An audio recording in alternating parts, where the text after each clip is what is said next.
नमस्कार दोस्तों, रोहतक की आवाज़ में मैं सुनील कुमार आपका स्वागत करता हूं। आज हम पहुंचे हैं IMT चौक पर, जो पहले भी हम किसान आंदोलन से जुड़ी हर एक तमाम खबरें आप तक लेकर आते रहे हैं। समय समय पर जैसे पिंक धरना के अंदर जो है टेंट को उखाड़ा गया या उतरवाया गया, उसके बाद जो यहाँ बिराना जगह थी, बिल्कुल एकदम सुनसान गर्मी के अंदर जो किसान थे, किसानों के जो आज आपको हम फिर पिंक धरने पर लेकर पहुँचे हैं। पिंक धरने की आज मैं तस्वीर कहूँगा एक बार दिखाएं।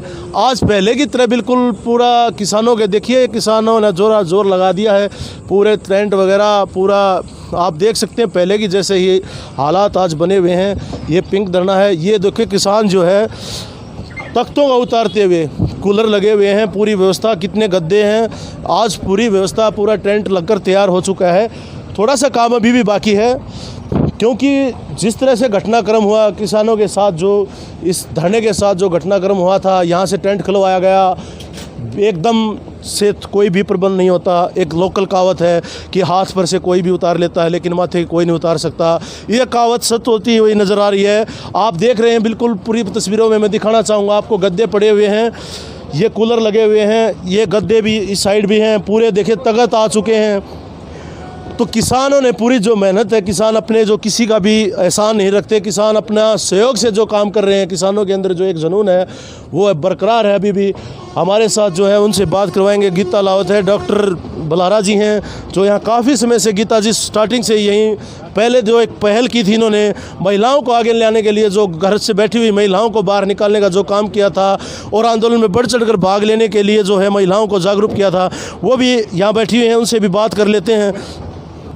हाँ जी गीता जी, जो है आपने टेंट लगा दिया है, जो टेंट उखाड़ा गया था, उसके बाद कैसे कैसे जो आपको परेशानियाँ झेली हैं, कुछ बताएंगे? थोड़ा बताना एक बार। परेशानियाँ तो जीवन में आती ही रहती है, और परेशानियों से जो हमें जो है ना लड़ाई करने का जो एक संघर्ष मिलता है, ये तो जो हमारा शुरुआत से ही संघर्षी जीवन होता है, और औरत का तो खासकर होता है, क्योंकि औरतों को तो शुरुआत से ही एक दबिश में रखा जाता है, फिर धीरे धीरे वो उभरती हैं, फिर उनकी टांग खींचने शुरू हो जाती है। तो औरत का तो शुरुआत से ही है, और तो शुरुआत से ही संघर्षशील रही है।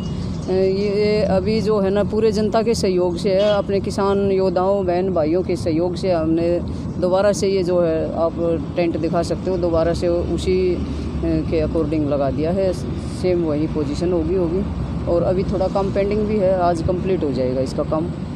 क्या चक्कर है, मतलब क्या ऐसा है कि इसमें जो भी है ये पहले से ही मतलब लोग इसके पीछे पड़े हुए हैं? कई विवाद हुए हैं, जैसे कई तरह की यहाँ पर परेशानी आपने झेली है, फिर भी आप यहाँ स्टान की तरह मजबूत दिखाई देते हैं, आप यहाँ खड़े रहते हैं। आप क्या कहना चाहेंगे? जो घटनाक्रम चल रहा है उसके बारे में कई लोगों के ऊपर खिलाफ जो है ना बोला जा रहा है, उंगली उठाई जा रही है, उसमें कितनी सच्चाई मानते हैं आप? देखो, बोलने वाले तो बोलते रहते हैं, ये तो जो है ना प्रकृति में दुनियादारी में चलता रहता है, और कोई अच्छा काम करता है उसकी टांगे तो खींची जाती है। कोई भी हो, औरत हो पुरुष हो, कोई कदम बढ़ाता है अच्छे काम के लिए तो उसकी टांगे बहुत ज़्यादा खींची जाती हैं। लेकिन उससे हमें घबराना नहीं चाहिए, हमें जो है ना संघर्ष के साथ और उससे भी ज़्यादा ताकत के साथ डट के मुकाबला करना चाहिए और मैदान में डटे रहना चाहिए। और आप कह रहे हो कि जो है ना मतलब आप शुरुआत से ही हो, मैं लास्ट तक डटी रहूँगी, और अब मेरे साथ मेरी पूरी जनता है। धरना जो है ना ख़त्म नहीं होगा जब तक कृषि के तीनों काले कानून रद्द नहीं होंगे, तब तक हम यहीं पे रहेंगे, पीछे हटने वाले नहीं हैं। चाहे कितने भी जो कठिनाइयों का परेशानियाँ आए, कितना ही जो है ना समस्याओं का सामना करना पड़े, लेकिन हम पीछे नहीं हटेंगे, यहीं डटे रहेंगे। देखिए गीता जी का कहना, हम पीछे नहीं हटेंगे। हमारे साथ हैं डॉक्टर जो है बलारा जी हैं, जो काफ़ी मतलब आंदोलन को लेकर एक्टिव रहे हैं। उन्होंने कई टोलों पर जाकर भी जो है लोगों को, जनताओं को पंचायत के माध्यम से भी गांव-गांव में जाकर जो है जागरूक करने की जो है जनता को एक अलग जगाई है। वो हमारे साथ बने हुए। नमस्कार सर। नमस्कार जी। और आपके दर्शकों को बात कही है कि एक तरफ जो है काम धंधों को बंद कर दिया सरकार ने, और दूसरी तरफ जो रणनीति है, जो एक बड़ा आंदोलन इस देश के अंदर खड़ा हुआ, उसको तोड़ने के लिए नाना प्रकार के हथकंडे अपनाए जा रहे हैं। उनको ये पता है कि इस सदी में इससे बड़ा आंदोलन कभी देखने को नहीं मिला, और अगर यह आंदोलन सक्सेसफुल होता है, अगर ये जन आंदोलन जैसा कि बन गया है, ये सक्सेसफुल होता है, तो ये सरकारें और ये व्यवस्था हमेशा हमेशा के लिए बदल जाएगी।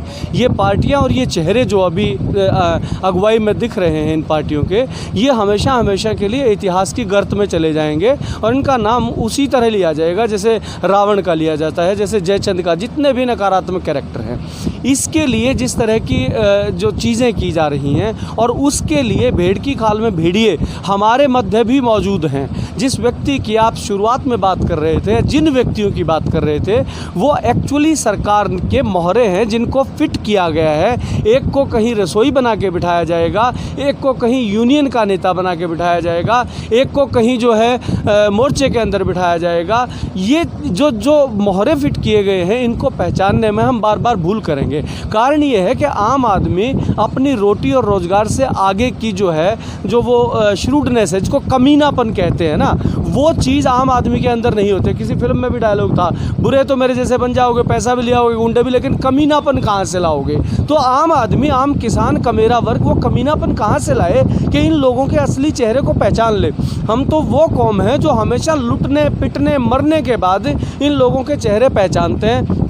लेकिन भला हो परिस्थितियों का कि वो इन लोगों को अपने आप मजबूर करता है, इनके अंदर का कमीनापन, कि अगर इन लोगों ने जल्दी नहीं पहचाना तो मैं फटाफट उड़ेल दूं, कहीं मेरा पता ही ना लगे कि मैं कितना कमीना आदमी था, मैं किसके द्वारा इसमें डाला गया था। तो इन व्यक्तियों के लिए ये शब्द मैं जानबूझ के चूज़ कर रहा हूँ, और मैं दर्शकों से क्षमा मांगता हूँ कि पढ़ा लिखा होने के बाद मैं एक गाली का इस्तेमाल कर रहा हूँ। लेकिन ये सत्य है कि ये लोग जो है किसी के सगे नहीं हैं। ये अपने भाई के सगे नहीं होते, ये अपने माँ बाप के सगे नहीं होते। अरे एक आदमी जो देश के सबसे बड़े संवैधानिक पद पे बैठा हो, अगर वो एक वीडियो शूट कराने के लिए अपने 80-90 साल की माँ को एक एटीएम के सामने लाके खड़ा कर सकता है, तो ये छोटे जिनकी आप बात कर रहे हैं तो कुछ नहीं, ये तो मोहरे ही नहीं के बिठाए हुए, तो ये कुछ भी कर डालेंगे। मतलब इनको कोई मतलब नहीं है, इनकी अपनी कोई इज्जत, कोई क्रेडिबिलिटी नहीं है। तो मेरा कहना ये है कि मैं तो आप लोगों से भी ये कहूँगा कि इन लोगों की कवरेज ही बंद कर दी जाए। इन लोगों की जो कर आप देसी भाषा में कहूँ, बालक की कच्ची रोटी नहीं छोड़ दिया करे भाई। हो तो किसी की डड़ा भी मार्च करियो, किसी ने गाड़ भी दे कर, बुड़का भी बरस कर, बाल भी पार्स के भाई। इन विधायक की और ये जो नेता जिसे बना रखे हैं, जो रोज़ की रोज़ मिंड की डड़ पलटी मारे, इनकी भाई हम तो करा कच्ची रोटी। और मैं चैनल पर कहूँ आज पाछे आमीन का नाम लेके भी कि मैं प्रतिक्रिया नहीं जा, आप अपने धरने बैठे हैं, अपना काम नियत तक करांगे, सरकार की पूरी खिलाफत करांगे। और इनके जंजाल में ना तो हम फंसा, और लोगों ने भी कहा भाई इनके जंजाल में फंसी हो मत, ये चंदा देना हो तो न्यू सोच लियो। अब ये केमन दिमाग में खुरापात सोच का है, हर खुरापात पूरी करके जाएंगे। इनका जो है एक लक्ष्य है, क्यूकरे भी सरकार की के जो खिलाफत हो रही है आंदोलन में, उसकी डिग्री को कम करना, और अपना पैसा और अपना रुतबा इस्तेमाल करके लोगों को जो अग्रणी चेहरे बन रहे हैं उनको बदनाम करना।